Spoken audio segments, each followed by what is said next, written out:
couple of days now, just practice, film, this group, just the emotional tone that you guys have been dealing with? We got to take care of business. Ain't got no choice. Biggest thing is we should have had game 2, but we didn't. We can't sit and dwell on that. We got to go out there and take these 2 games. In terms of just talking Max, this week has been positive the past couple of days. It's taking place right there. What can you share with us about what's been happening? We've done a lot of things right. We don't get up 20 for a reason. The biggest thing now is sustaining that. Sustaining that, continue to be that group. The 3 guys that are questionable are back tonight. What kind of a boost can that provide for you guys? Big time. Obviously, 2 All-Stars and 6-Man of the Year candidate come back, and obviously what they do on the defensive end and with DG and everybody does on the offensive end will be huge. It makes us, obviously, there's a diversity in the offense and the defensive. We do different things. So, yeah, for sure. I think, I don't know their status, but, I gotta tell the guys, be ready. If they're not, be ready if they are, ready to go. And obviously, we're damn sure excited to have those guys back, but, we're locked in, ready to go. What kind of an emotional boost, I guess, would that be too? Yeah, big time. When you're back whole, I think it's always great to have your guys out there with you. That's what we've been with camaraderie, a team first group, and when you have your guys back, it definitely will give us a joy for sure. How are you feeling physically? Great. Just kind of regardless, plays, just the challenge of coming in here on the road down 2-0. Just kind of what mindset are you taking into it, and how have you sort of wanted the team to sort of think about that? We got no choice but to win these games. I don't care if who's playing in front of 100,000 people. I've got a lot of respect for this fan base. They have shown over the years how passionate they are.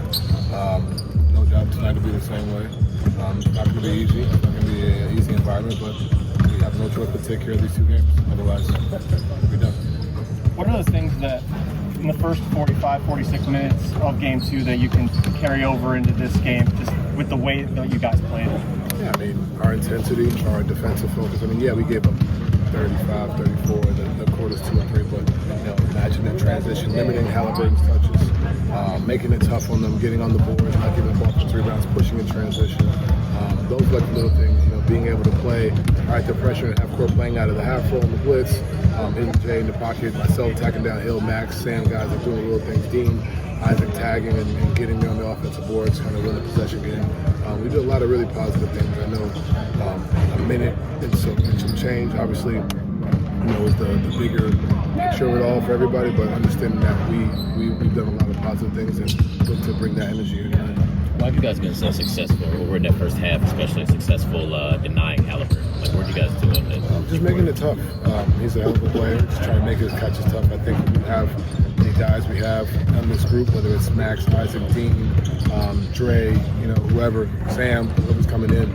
We got a lot of guys who are talented enough to make it tough. I think the biggest thing now is sustaining that for 48 minutes. Donovan, circling back to coming into a hostile environment, in your experience, what's the key to playing a playoff road game? No matter what happens, don't get up too high or too low. Understand that, it's easy to say hit first. They may hit first.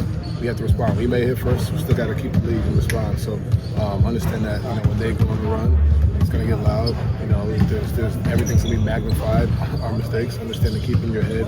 Understand that it's going to be a long game, long 48 minutes. These games are fun, man. This is what you want. As much as we love playing at home in front of our crowd, I think it's great to play in front of an environment like this, and it's going to be fun. For the other guys, how much can they draw upon New York a couple of years ago, Orlando, Boston last year, just draw on those experiences? I'm excited to see what this place brings on the playoff environment, but both Gardens are loud, Cleveland's loud. I have no doubt it's not going to be the same thing. I think when you draw from past experience, it definitely helps as well. So it's fresh on our mind, but ultimately, the crowd's going to be the crowd. We got to handle our business. Last question. Donovan, a few things that we've heard from the press of the weight is the intensity and sense of urgency from you and Coach Atkinson and defensive end specifically, with them scoring the most amount of points in game 2. What are some adjustments that you can make from that point, starting from the first quarter, but also throughout the season? Yeah, I think the biggest thing is just having the focus on the little details. Whether that's a deny, it's a coverage, it's a missed box out. There's all these little things that I think play into that, and it's easy to do it for 2 quarters or 2 stretches. Continue to do it for 48 minutes.